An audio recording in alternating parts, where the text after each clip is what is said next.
Meron na siyang tubig, kaya lang konti lang inilagay natin. So, testing lang naman tayo. Testing lang naman kung gagana ba. So, yun, gumagana na. Pero walang lumalabas sa tubig. Ayun ang masakit.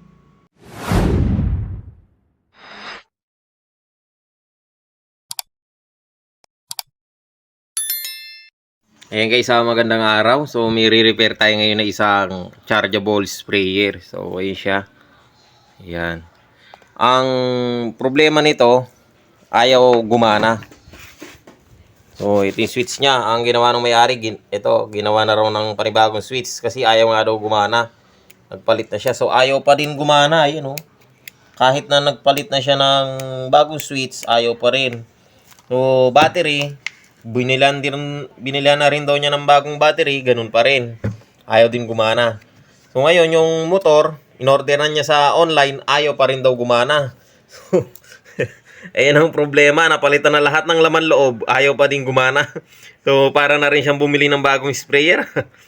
So, ayan guys, babaklasin natin to. So, sabi, bago yung motor, bago yung battery, pinalitan na rin ng switch, ayan, ayaw pa din niyang umandar. So, sabi ko baka lobat. Chinyards daw niya, ganun din daw ang problema, ayaw din daw gumana. So, ito ang problema ngayon. Babaklasin natin. Tingnan natin kung ano yung makikita nating problema nitong chargeable sprayer na to. So, ayan guys, bubuksan natin siya dito sa likod o sa ilalim. Kulang na pala ng isang tornilyo.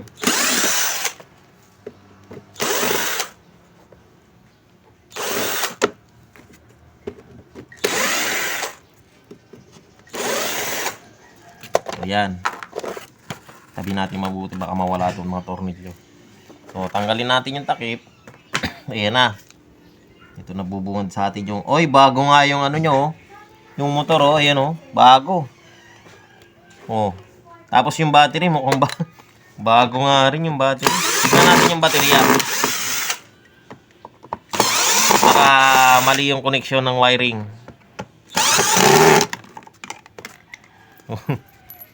Para na siyang bumili ng bagong ano rito, ah.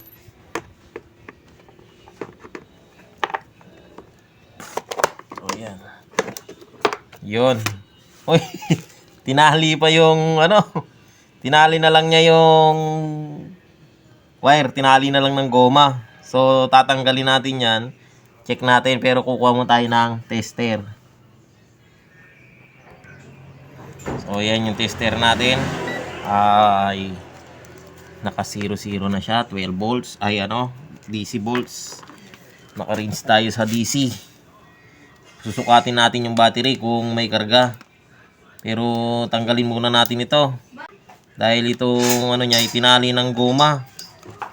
So mukhang matagal-tagal na kalagin to, maraming taling goma eh. Yan. Bago nga yung battery niya, oh. Talagang bago talaga. Bago yung battery, bago yung motor, di para ka na rin bumili ng bagong chargeable kasi yung kaha lang ang hindi bago. Tapos, hindi pa umandar. Ano ba naman yan? Bago na lahat, hindi pa umandar. Oh, ito ayun.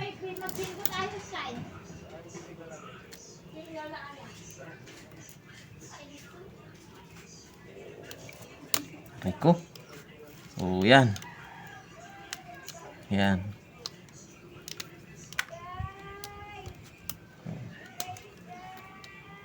Katali pa ng tape, ha.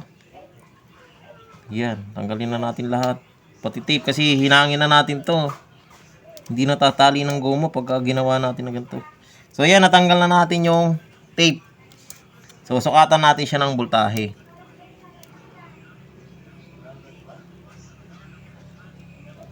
So, yon, meron siyang 12 volts. So, meron. Good naman. Ngayon, dahil okay naman siya, check natin yung supply niya dito sa motor. Pero palagi ko may problema ang ano to. May ibang problema to. Yung switch. Switch. Negative. Sa negative siya. Nag-switch. So, ditong switch. Nakasira naman yung switch na ikinabit. Ayaw din. So, sa switch, malalaman natin yan. Tutusukin lang na, ay, mali nga. Mali, yung kabit ng switch, mali. So, kinabit niya yung switch. Ang kabit niya, dapat kasi ang kabit ng switch nito, dito. Yan. Ayun o, kagaya ito. Yan, ang wire niyan, ang pin niya, 4. So, 4 yan. Yung nilagay niya switch, 4 ang kabitan ng wire. So, ngayon, maglalagay ka ng wire dapat dito sa magkatapat na dalawa. Nilagay niya doon sa kabila. Hindi nga under yan. So, mali. So, ngayon, ang gagawin natin dito, pagdidikitin natin itong wire na to. Under yan. Testingin natin. Ayun o.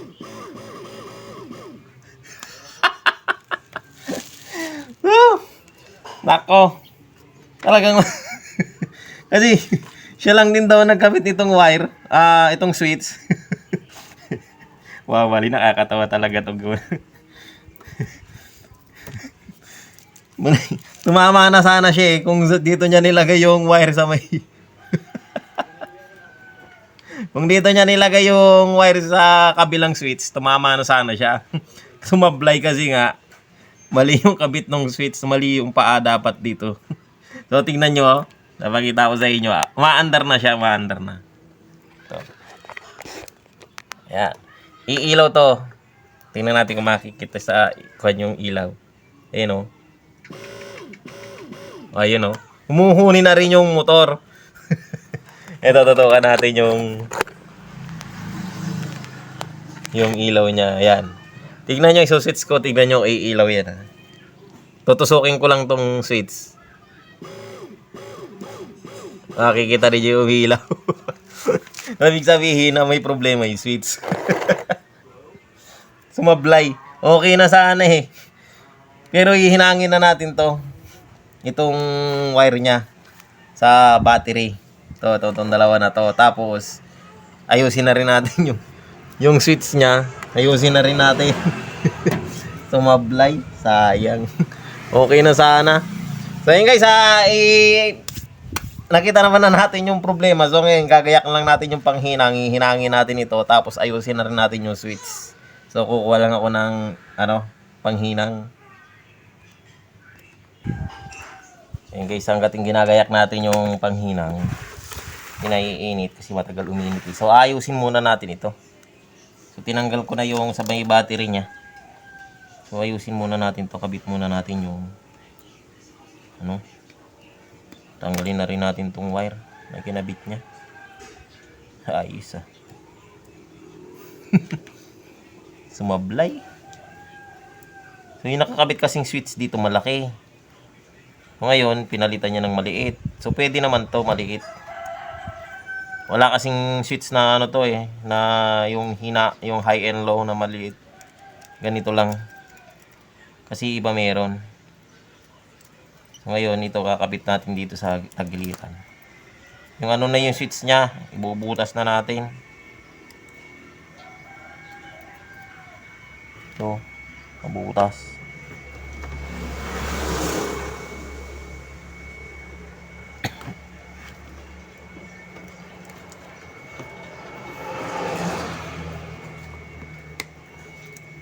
Yun. Ibubutas ko na siya dito.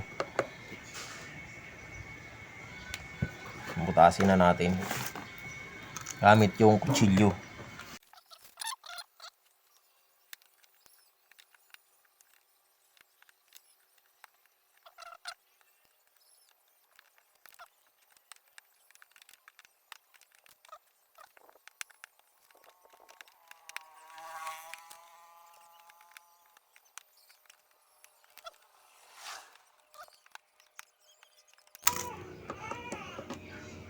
Yun, pwede na to. So, lalabas na natin tong wire. at hihinangin kasi natin yan. So tatanggalin muna natin itong dulo, babalatan natin para maihinang natin dyan. Tinanggal ko na kasi yung dugtong niya. Ayaw, pangit kasi pag may dugtong-dugtong. Yan. Tapos ang kabit ng wire ng switch, ito. Tuturo ko sa inyo ha. Yan. 4 kasi yan. Ang kabit ng wire niyan, dito, saka doon. Tapos itong isa, saka yun, magkatapat din. Ganun lang ang kabit niyan.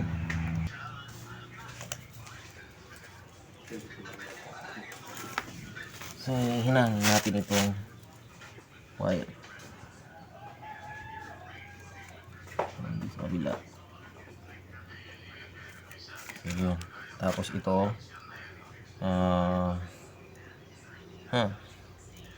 pwede naman natin pagsamahin yung dalawa magkatapat, tapos dalawa magkatapat para masira man yung isang linya doon sa kabila, pwede pa. So pagsamahin natin para matibay, kasi pagka isa lang ang ginamit natin na wire dyan, isang connection lang, masira yung isa, wala na, hindi na po pwede isa kasi hindi nakakabit eh. Ngayon ito, para matibay, kabit natin dalawa. Pagsasamahin lang naman yung dalawang magkatapat.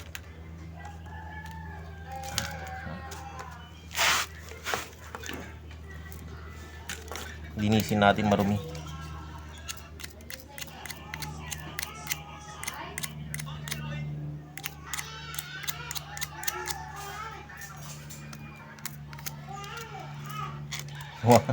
Tumama na sana yung may-ari. Mali lang yung connection ng wire. Remove. Bago na yung motor, bago na yung baterya, di pa umandar. Nakakapagtaka naman. Kaya pala yung switch sablay. So ayan, hinangin na natin. Matatawa talaga ako dito.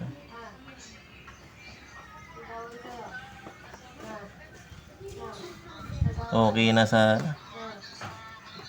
ayan, hinangin natin lang mabuti. Gawin nating dalawa.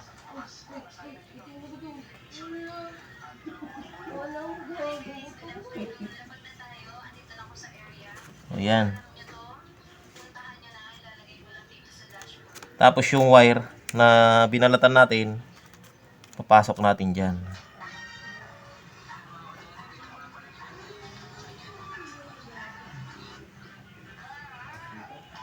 Siyempre para matibay.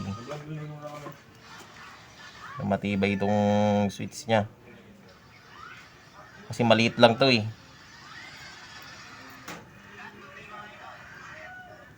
Ayan.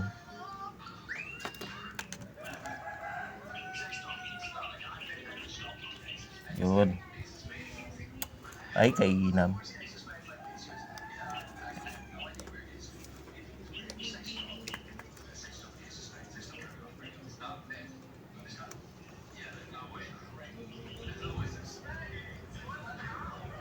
On. Yun na. Yan.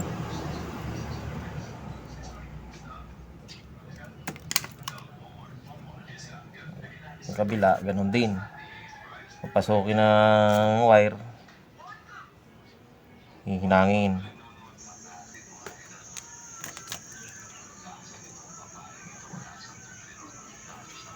Sa kabila, ganun din.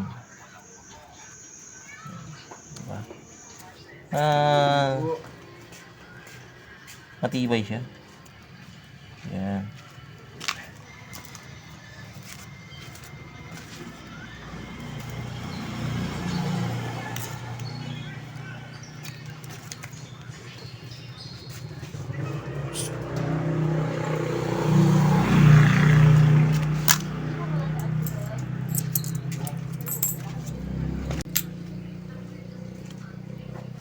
So yan, hininang na natin siya. Ang kabit niya, ang connection ganyan Ayan. Baka baligtarin ninyo. Ayan siya. Ang connection niyan, yung dalawang magkatapat, ayan. Pinagdikit natin. Tapos yung kabila, dalawa magkatapat, pinagdikit. Ngayon lalagay natin yung wire dito na lang. Magkabilang gilid. Ayan, magkabilang side. Ito, saka yun. So, pwede rin naman dito. So, ayan. Kasi parehas lang naman ang connection nun. So, ngayon, hinangin na natin yung kanyang wire. Medyo pahirapan lang kasi maliit lang yung nakakabit. Inalis ko na kasi yung dugtong. So, sa kabila ganun din. Yun.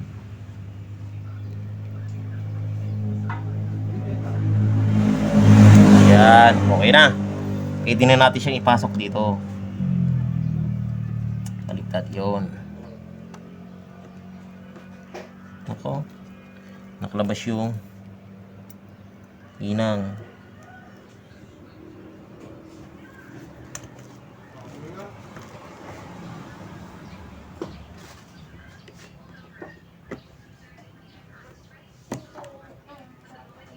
Yun. Pasok yun. Yun, pumasok na. Yun. Ayun, pumasok na. Okay na, ganun lang. O, di ba? At least di siya nakalawit. Di pangit na nakikita kanina, nakalaylay. O, ngayon hindi na.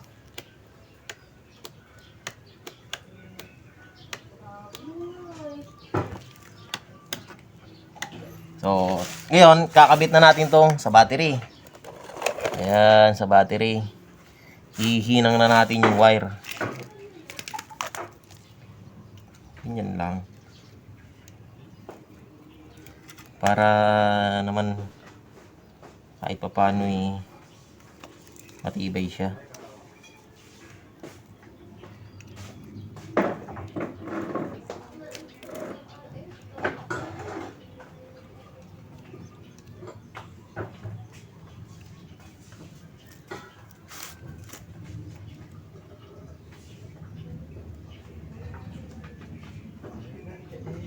Yun. Kabila. Putulin na natin yung wire. Masyadong mahaba.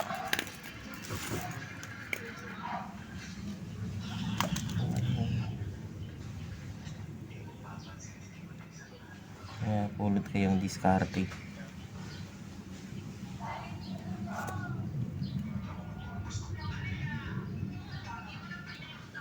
Yun.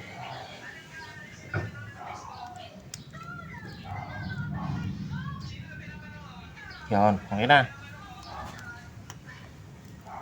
Ito isa. Oh, matibay na. Switch natin. Ayun, oh.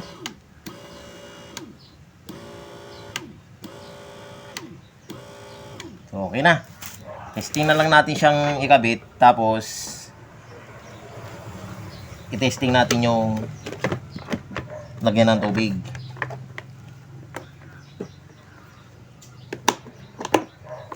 Pero okay na to. Lalagyan lang natin ng tubig.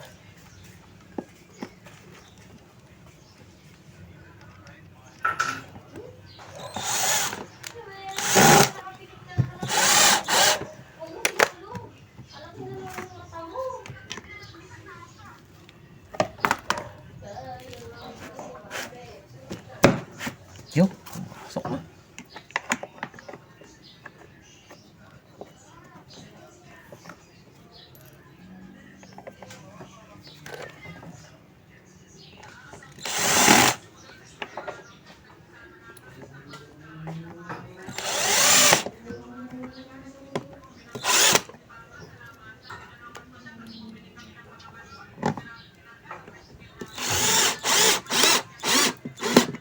Okay na.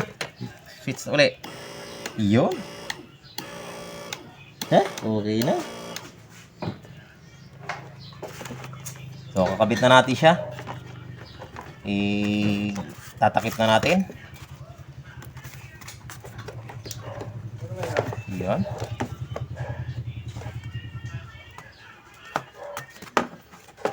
Iyon. Ganyan.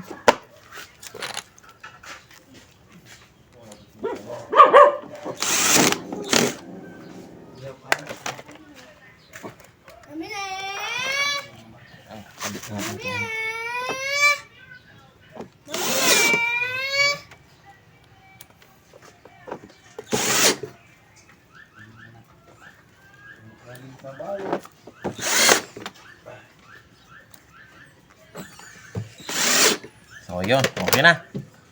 Testingin natin siyang paganahin.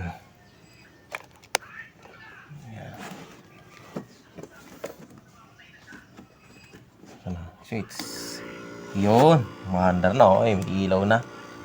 So ngayon, testingin natin siya. Lagyan ng tubig muna. So ayan guys, meron na siyang tubig. Kaya lang, konti lang inilagay natin. So testing lang naman tayo. Testing lang naman. Kung gagana ba. So yun. Gumagana na. Pero walang lumalabas na tubig. Ayan ang masakit. Ayan oh.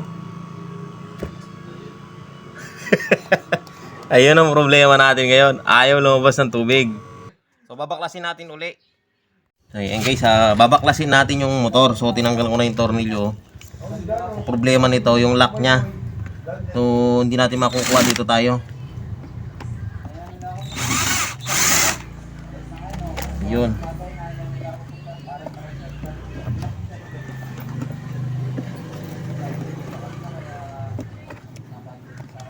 Mahirap to tanggalin. Tatanggalin muna yung battery bago matanggal to.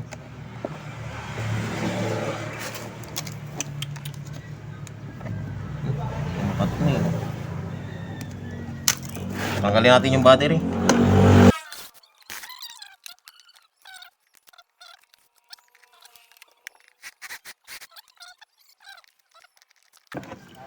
Yun.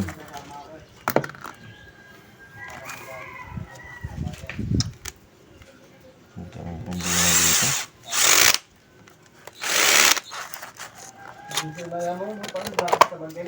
Ayan. Ayaw niyang humigop. Bago yung motor, oh. Bakit kaya?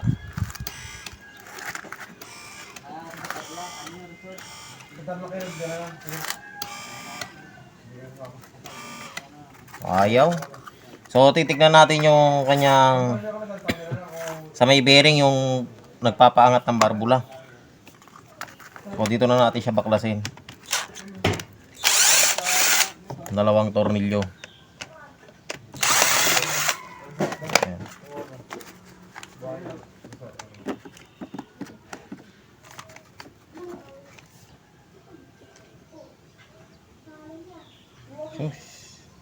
Yata matatanggal.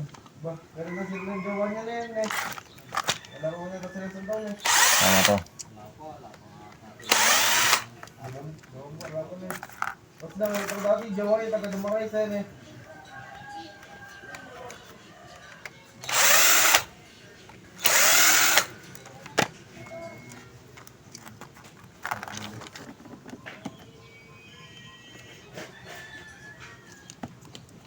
Yun.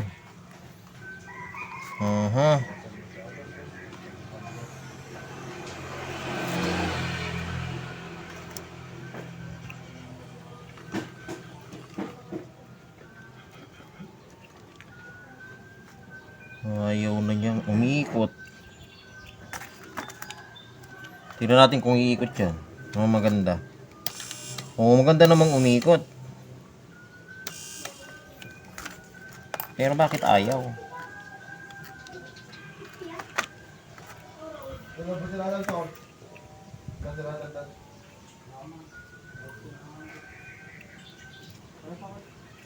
Hindi na niya mapakwad to.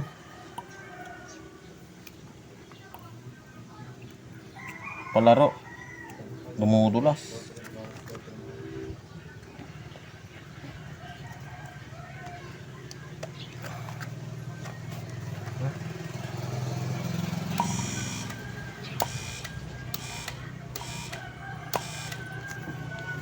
Ang ayaw ah.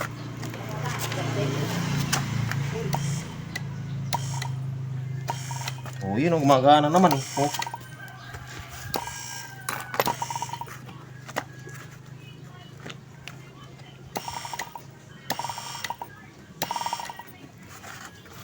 Kaya lang dumudulas, pang mahina ang dating. Oh.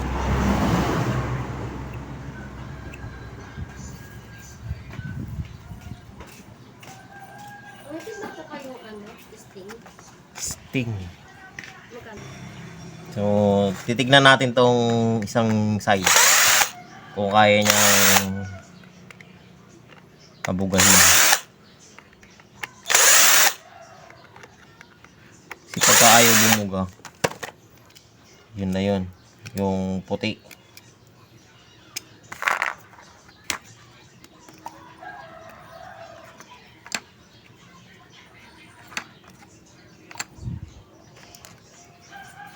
Babalik natin to. Tingnan natin kung mapapabuka niya.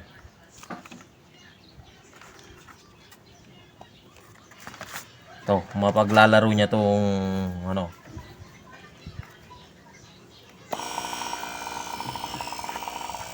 Ayan, naglalaro naman na.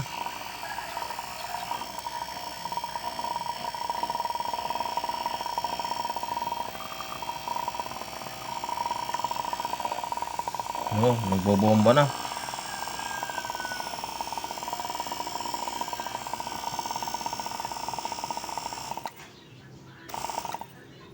Okay na. Bumobomba na siya.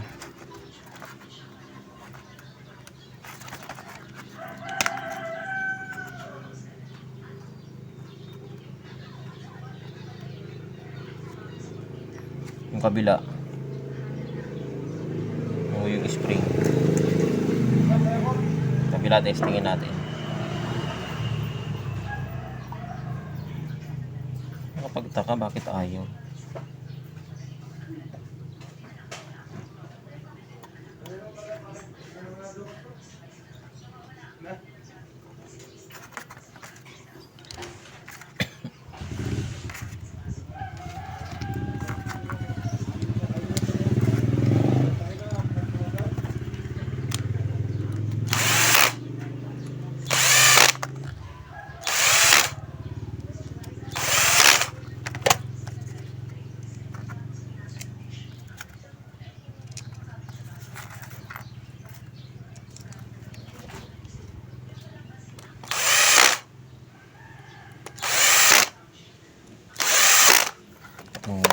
Subukan natin ibalik.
So yun guys, may tubig na siya. Konti lang ilagay natin na tubig. So yun. So ngayon, testingin natin. Ayun, lumabas na yung tubig. Ayun, oh, lakas oh. Oh. Ayun oh.